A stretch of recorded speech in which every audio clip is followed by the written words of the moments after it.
Operation সিঁদুরের সফলতাকে ঘিরে তিরঙ্গা যাত্রার মধ্য দিয়ে ভারতীয় সেনাবাহিনীকে ইসলামপুর নাগরিক সমাজের ধন্যবাদ জ্ঞাপন। রাজ্যের বিভিন্ন জায়গার পাশাপাশি ইসলামপুর শহরেও আজ তিরঙ্গা যাত্রার ডাক দিয়েছিল ইসলামপুর নাগরিক সমাজ। আজকের এই তিরঙ্গা যাত্রায় উপস্থিত ছিলেন ইসলামপুর শহরের আপামর জনসাধারণ সহ নবনিযুক্ত উত্তর দিনাজপুর জেলা বিজেপি সভাপতি নিমাই কবিরাজ মহাশয়। উপস্থিত ছিলেন ইসলামপুর বিজেপি নগর মণ্ডলের সভাপতি চিত্রজিৎ রায়।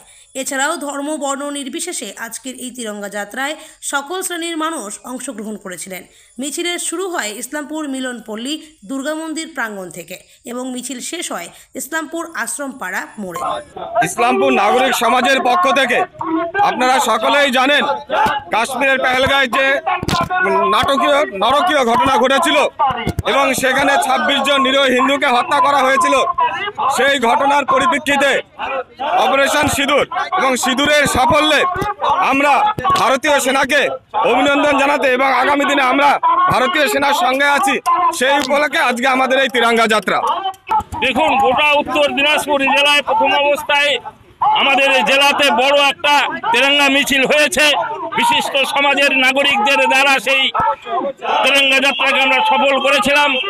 এখন প্রতিটি বিধানসভায় প্রতিদিন প্রতিনিয়ত আমাদের এই তিরঙ্গা যাত্রার মাধ্যমে পাকিস্তানকে উপযুক্ত শিক্ষা দেওয়ার লক্ষ্যে মায়ের সিঁদুর মুছে দিয়েছে। সিঁদুরের বদলা হিসাবে যে অপারেশন সিঁদুর হয়েছে, ভারতীয় সেনা বাহিনী পাকিস্তানের ১৩০ কিলোমিটার ভিতরে ঢুকে সমস্ত সেনা ঘাঁটিকে, জঙ্গি ঘাঁটিকে ধ্বংস করেছে, এয়ারবেস ধ্বংস করেছে এবং সমস্ত জঙ্গিদেরকে নিপাত করবার চেষ্টা করেছে। তাই নাগরিক সমাজের পক্ষ থেকে তিরঙ্গা যাত্রার মাধ্যমে আগামী দিনে সেনাবাহিনীকে ধন্যবাদ জ্ঞাপন করা, সেনাবাহিনীকে সম্মান জানানো এবং সেনাবাহিনীর আগাম সাফল্য কামনার জন্য এই তিরঙ্গা যাত্রা চলছে।